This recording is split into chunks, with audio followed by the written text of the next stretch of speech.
Okay, yeah, thank you for the introduction, and thank you everyone for coming. This is today about Paol's adventures. This is Paol.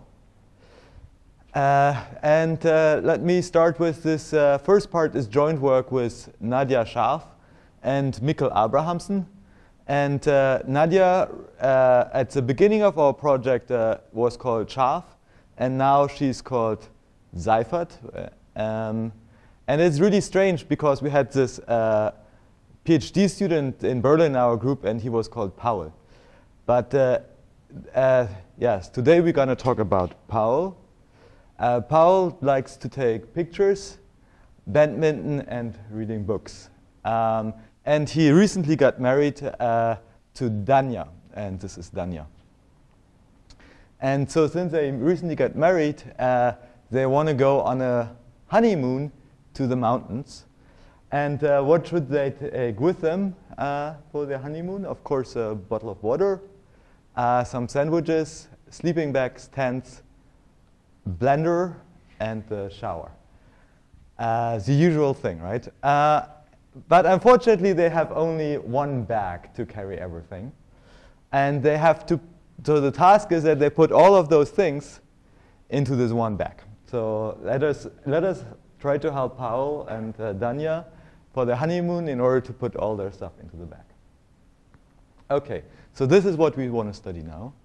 And if we define it as an algorithmic problem, we have to be a little bit more precise what we mean by this.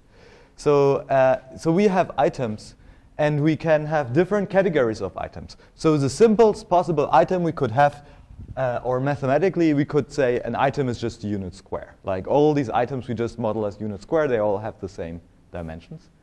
And maybe the most complicated way would be that we say, well, it's some weird shape which can have curvature and corners and whatever, and doesn't have to be convex. And that's a spectrum of possible shapes for the items. And then for the container, for the bag, we can also model it maybe in the simplest possible way as just a square. But again, maybe in the most sophisticated way, we say it can look like whatever. Is that clear? And then, so the input would be a bunch of items. And then the output would be we are required to find placements so that all the items fit into the container. And naturally, we allow translations and rotations. So you have an item, and you can try to wiggle it inside the container as you like. So these are the questions we want to study. So when we started our research, it was already known that all of those variants are NP-hard. So everyone knows what NP-hard means? Okay, very good. Okay, then maybe I don't explain it. So what we show now that actually many of those variants are even harder than NP-hard. They're ETR-hard. And I assume not many people know what ETR-hard means. Okay, so I assume not many people don't know, but it will come. Okay, so and to just get the gist of packing problems and what is the state of the art on it, I want to discuss the simplest possible case, okay? I want to know, I have unit squares, I want to fit them into one square. So let's start with that. Okay, so here, let's discuss this case. We have a square, and we have unit squares, and we want to fit them inside. Okay, who can tell me how to fit 5 unit squares into a square? What would be the best possible way to do that? Yes, you are allowed to rotate. Very good. Like this? Very good. Okay, so I guess everyone sees that this seems to be like the optimal packing. And it's like not completely trivial, but okay, if you think about it for 5 minutes, you figure it out, right? So, and it's very interesting that already here, for like the case of 5, we get irrational numbers that we use to describe an optimal solution. I want to point that out. Okay, so now 11. Any idea?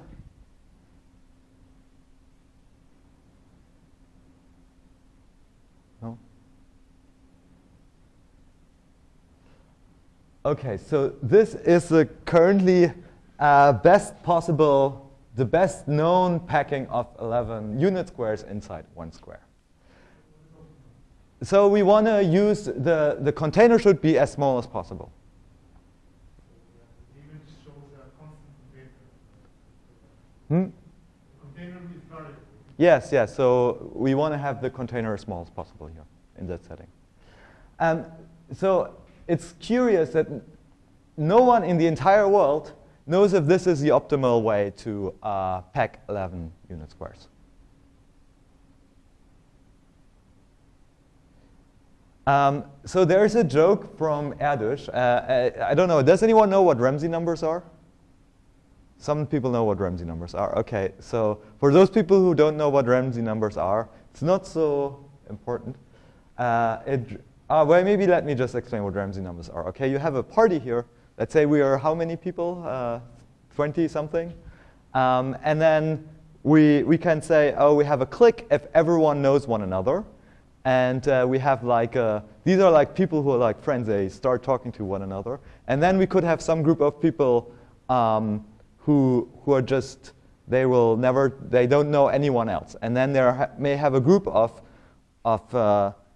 a large people where no one knows anyone else. We call them like an independent set. And Ramsey numbers say that you have either a group of if you have a large enough crowd, you have either some people who all know each other or some people where no one knows anyone.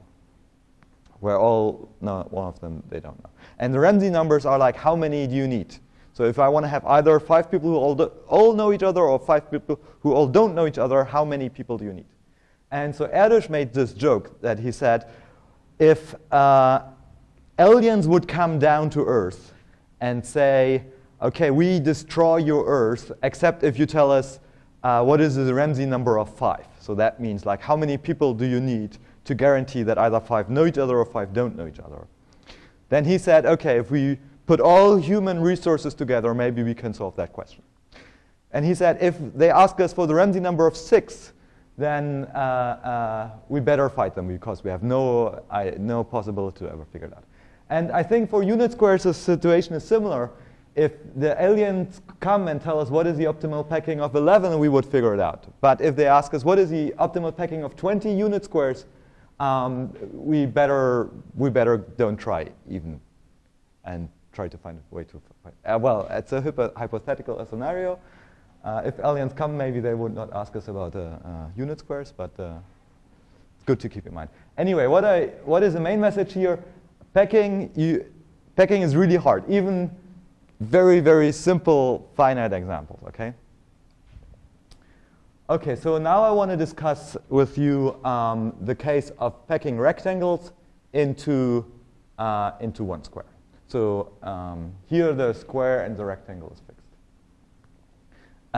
So let me first, so this problem is NP-hard, and I want to show you why it's NP-hard. And the proof is fairly straightforward. So this problem here on the top is partitioned. So I give you some numbers, and I want you to partition them into 2 sets such that the size is of equal size. And this problem is known to be NP-hard. Okay? So I'm not assuming that you're all doing reductions on your daily life, so I will go through this very slowly, just so that you see like what we do in our daily lives on these people who are not doing algorithms. So now we do a reduction to the packing problem of packing rectangles into a square. Okay. So this would here be the input, and that is a solution to the partition problem. Is the partition problem clear, or anyone has anything unclear? Anyone understands partition? Okay. So then from this partition problem, we built an input for the packing problem. So for each number, we built a rectangle of that corresponding height, and we built the square, so just to be of the right size. And then since there was a solution here for this partition problem, we can easily find a solution for the packing problem.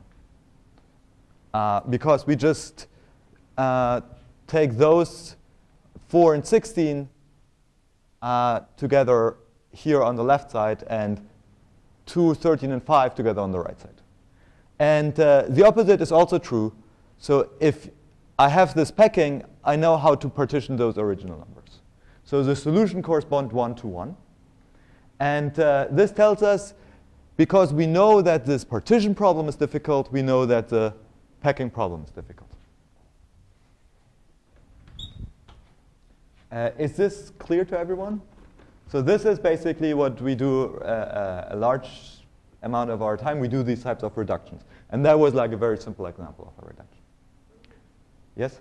Don't you have like another dimension in the? You mean like, so there's a height and then there's the width. The width is always the same? Yeah, so the way that I choose this width here, it's a good question. So I already know what the sum will be, right? Because I can just sum up all of those numbers. So even if I don't know the partition, I know what the total sum will be. And then what I do is I just make this length the same as the total sum. So here the total sum is 20. So I just make this length 20, and then this length I make 10. And the height of the square is the same? Yeah, the height is also 20. Yeah. It's a square, so the width and the height is the same. OK.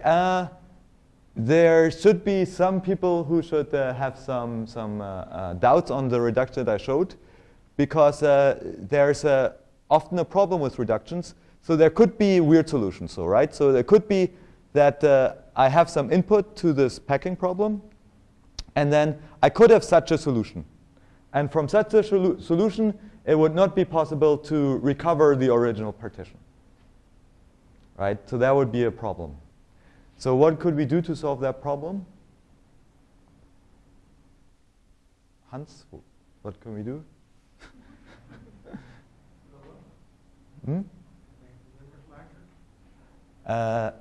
Yes. But there's a very simple way to do it here.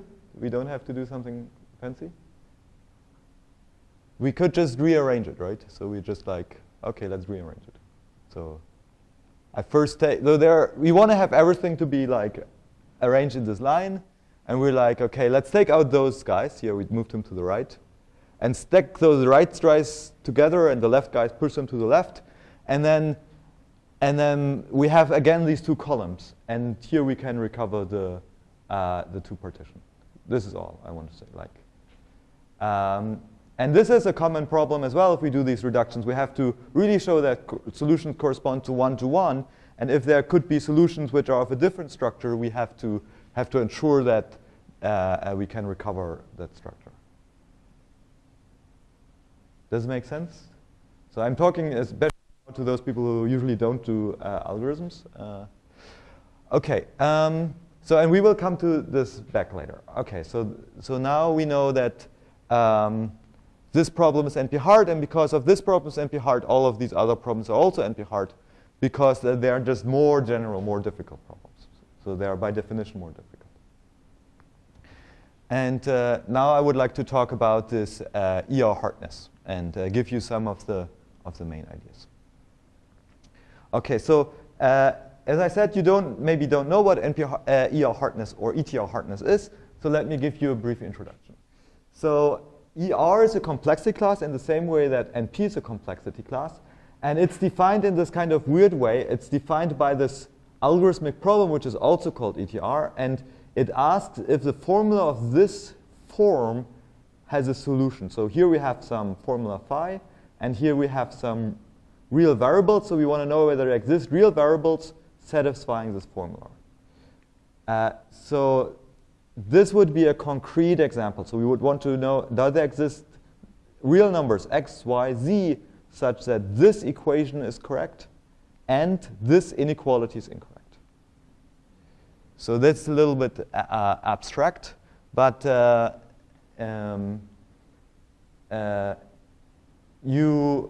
everyone knows equations, right? And I guess everyone knows inequality, everyone knows real numbers. And then it's just asking, can we find real numbers satisfying this equation? And can we find real numbers making this inequality wrong? Because we have there or not. And this defines as algorithmic problems. So for each of this formula, we can have the answer is either yes or no. Is the definition of ETR clear? And then the complexity class is just everything that is as difficult as ETR. Okay. What do I want to say? Yeah, so maybe the main difference is if you have problems in NP, then they're always discrete. So if I have a problem in NP, let's say click, tree width, dominating set, I have only a finite number of choices, and I have to just try all of these choices. But here with real numbers, there is no way to have only a finite number of choices. And this defines this new complexity class, which is more difficult. Okay. A question to this? Okay. Okay, so I want to give an example of one of those problems, which is hard for that complexity class. So here we have a graph, and here we have segments. And these segments represent this graph. It's called a segment intersection graph, because for every vertex here, I have a segment of the same color. And if I have an adjacency here, so this ochre vertex is adjacent to this light green vertex. And so the ochre and the light green segments, they must intersect.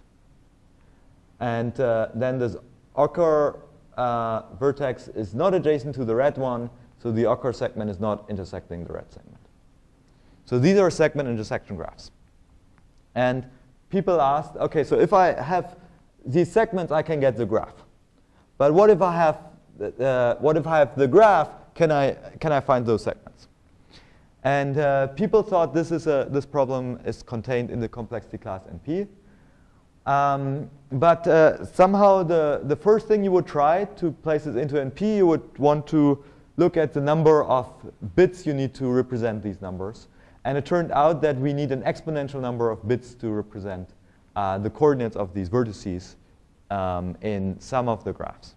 So there are some graphs which are so difficult to describe that if you want to represent them with numbers, then you need exponentially number of bits. And then later, people showed that this problem is ER complete. So this shows that this problem is really one step more difficult than NP hard problems. And you can see here that kind of naturally, every vertex, right, there's a continuum, an infinite number of choices a priori where I could place such a vertex.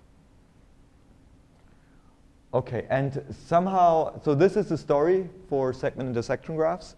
And the story repeated. So for instance, the same happened for disk intersection graphs, minimizing the crossing of some graph, stretchability of pseudolines, and some other problems. And it's always the same that people thought this problem should be in NP, and then later they figured out it's not in NP, it's in this more difficult complexity class. OK, so for those people who are more interested in practice, the main message of this complexity class is that the usual powerful methods that we have to solve problems in NP don't work. So like tree width will not help you to solve problems in ER. Or you want to use IP solvers, these won't help you to solve problems in ER. So that's the main difference. So the normal tools that we use in NP don't work. OK, so going back to this packing problem. Yeah, so Hans told me that people may think that we do only funny things. So let me show that this is a serious work here. If you look packing, you have 3.4 million results on Google Scholar. So packing is something that is really used a lot in industry if you want to, what is happening here? Are these bunnies? I don't know. So if you want to manufacture anything, then what you do, you have this big metal sheet, and then you cut out some pieces, and then these pieces you put together to a car or whatever you like. And if you have just a 0.5% more efficient packing, then and you build 1 million cars, then you save a lot of money. So packing is a highly relevant and kind of very unsolved problem in in industry. Okay, so let me give you some of the ideas of this ETR hardness reductions. So the first step is that we, and this is also very common, that we do this reduction in 2 steps. So we start with the general ETR, and then we go to ETR-inf, which is much, much simpler, and it's still as difficult to solve, as hard, but it has a much simpler structure. And then from there, we go to the packing problem. So let me start with ETR-inf. So ETR-inf has a much simpler structure. We just ask for real numbers in that interval here, constrained by either addition constraints or multiplication constraints. So these constraints are much easier than the realm of all possible constraints. So we only allow constraints which are either addition or x times y equals 1. But this is already algorithmically as difficult. And actually, we will have some additional feature. We can show that we can constrain the range of each variable a lot. But maybe let me skip this. OK, so we have to find a lot of gadgets, but I know this is very boring to follow, so let me really focus on some of the key ideas.